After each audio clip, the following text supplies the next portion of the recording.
So when you picture a windmill, right, the classic machine for harnessing the air, I mean, what comes to mind? For me, it's always that iconic horizontal axis. The Dutch sky, the four big arms turning slowly. Exactly. Or, one of those picturesque European wooden mills. It's a very, very specific image. But our sources today show that that image is, well, it's chronologically inaccurate. The practical, large-scale technology for capturing wind power, it was mastered and implemented centuries earlier. And not in Europe. Not in the lowlands of Europe, no, but deep within the Middle East. Exactly. So our mission today is a deep dive into 9th century Muslim wind engineering. And we're focusing on this really unlikely location, the arid lands of eastern Persia. It's all about how a brutal environment can force an engineering leap forward. And here's the core knowledge nugget for you. By the 9th century, engineers in a region called Sistan, Which is modern-day Iran and Afghanistan, right? Yeah. That's right, straddling that border, they were relying on these incredibly sophisticated vertical axis windmills. And this tech let them mechanize grain grinding, moving water, giving them a 400-year head start over Europe. Okay, let's unpack this. Because Sistan was not an easy place to live. I mean, the wind there was usually seen as an enemy. A huge one. Hot, aggressive, whipping up devastating sandstorms. But these engineers, they looked at that persistent seasonal gale, and they realized something. They realized they could turn an environmental threat into a reliable servant. It's an incredible shift in perspective. To really appreciate the genius of the machine, we first have to get the environment that demanded it. We're talking about Sistan. So an unforgiving climate, long, brutal, dry seasons. And geographically isolated. The environmental constraint is everything here. What really stands out in the sources is the lack of reliable water flow, especially in the summer. So things like water wheels were out. Pretty much. That standard technology, which was common and efficient everywhere else, just couldn't function when they needed it most. The rivers just ran too low. And if you can't rely on water, your only other alternative is muscle power. Which is incredibly inefficient. Yeah. And expensive, Yeah. especially for large-scale milling for whole communities.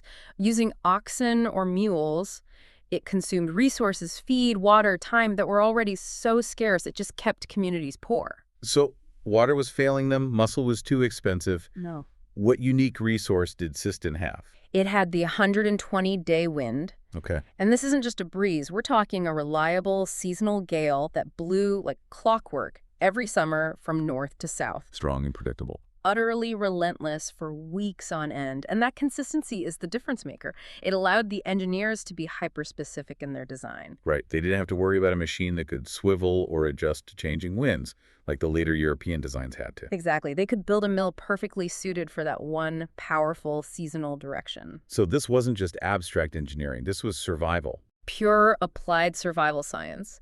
It was dictated by deep local climate knowledge. They were moving past any Greek or Roman theoretical designs. They were just focused on a solution that fit the energy source they actually had. Which brings us to the design itself, the vertical revolution. So we've said these are not the iconic European mills. Those were horizontal axis machines. The blades spin like a propeller. The Persian design, the vertical axis Peneman mill, was a completely different beast. Just imagine the axle running not side to side, but straight up and down. Can you walk us through the specifics of that? Because structurally, that changes everything about how you transfer power. It does. So the core component was this heavy vertical shaft right in the center. Attached to this shaft were the sails, and they were basically large, fixed, vertical scoops. And what were they made of? The lowest cost, most local materials you could find. Reed matting, cloth, palm fiber, all stretched across simple wooden frames. The beauty was in its simplicity. So the wind hits these vertical scoops, the shaft spins, but what keeps the whole thing functional? I mean, doesn't the wind hit all sides and sort of cancel itself out? This is where the true engineering genius of the Persian version comes in. The mill wasn't a standalone structure. It was built into a large, sturdy, often two-story mud brick tower. Wait, so the tower itself was part of the mechanism? Precisely. Inside this tower, they built internal walls, creating a partition.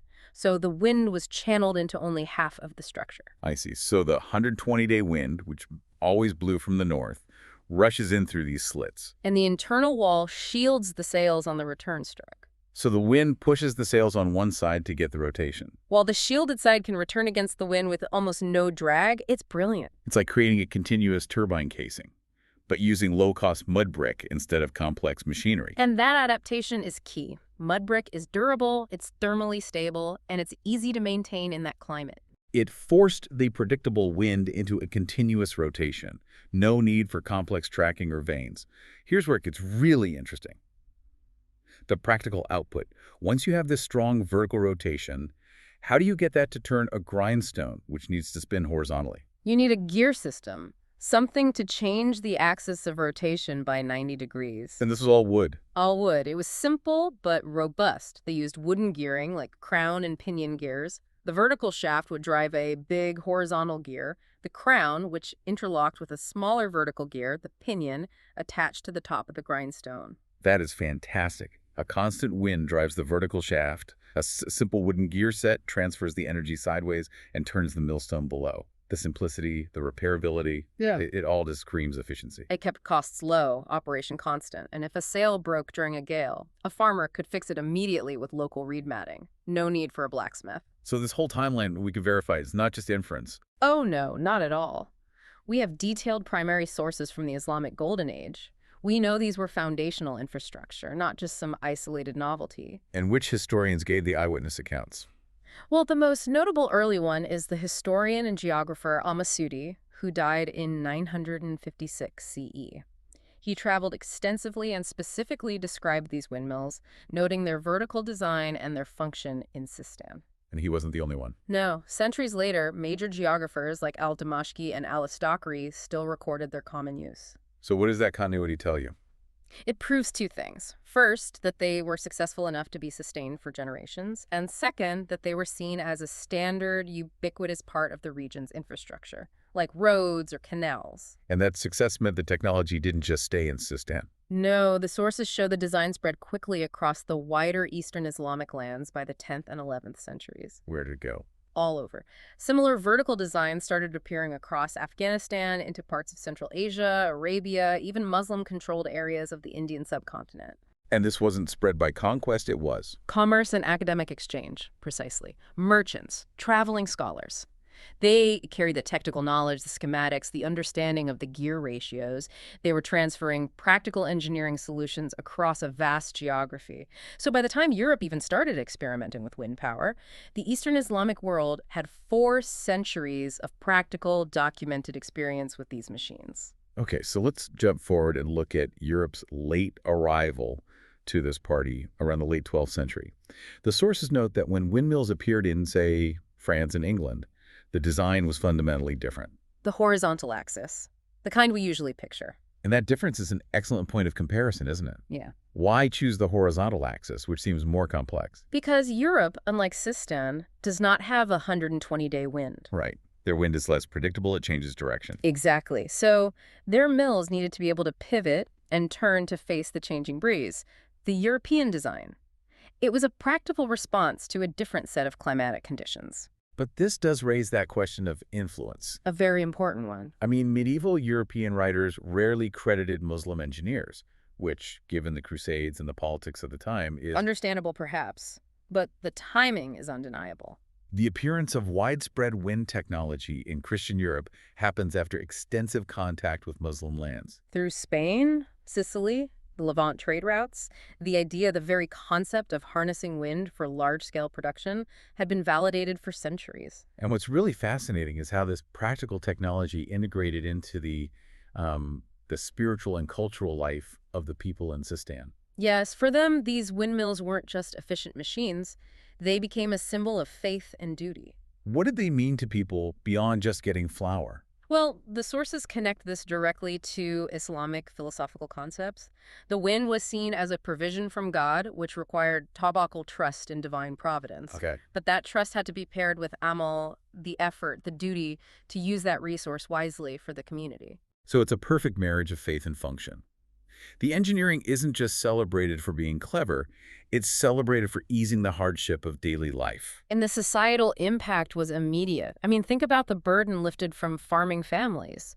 Farmers could spare their expensive livestock from the grueling work of milling. And women were freed from the backbreaking, time-consuming labor of hand-grinding grain. The sound of that grinding stone, it's not just machinery, it's the sound of liberation. The speed of the mill could determine the speed of the community's life. And this was all endorsed by Islamic jurisprudence because it demonstrably reduced hardship and served the poor. The sound of the grinding, which was constant during that 120-day season, it became the acoustic heartbeat of the village. It symbolized prosperity. Now let's jump forward over a millennium. Oh. In our modern age, we are obsessed with clean, renewable energy. And when we talk about green technology, the Persian windmill absolutely deserves a central, foundational place in that conversation. It's a direct engineering lineage. It really is. If you look at many modern vertical axis wind turbines, the Darius or Savonius designs used in certain urban environments, they operate on the exact same principle. Capturing rotational force with vertical sails and a central shaft. Exactly. And this helps us reclaim that narrative. Right. We're talking about a foundational achievement that shows Muslim engineers pioneered practical, large-scale wind power centuries before it was institutionalized as green tech. It proves the contribution of Islamic civilization was foundational applied science, not just a footnote to the European story. And the physical legacy is still there. It's so moving. Some of those original mud brick tower structures still stand today in parts of eastern Iran and Afghanistan. You can walk up to these ancient towers and see the vertical slits where the sails once caught those relentless gales. You can almost feel the power of that wind. Imagine the heat, the sound, the smell of freshly ground wheat. It's tangible proof of genius, perfectly married to its environment. So what does this all mean? It means 1,000 years ago, facing extreme necessity, engineers managed to reshape entire communities through simple, brilliant vertical design.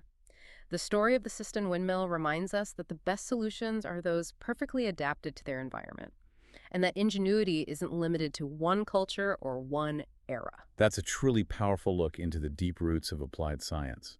We've covered the severe geographical necessity, the structural brilliance of the vertical design and the mud brick tower, the hard historical documentation from al-Masudi, and its deep cultural and societal meaning.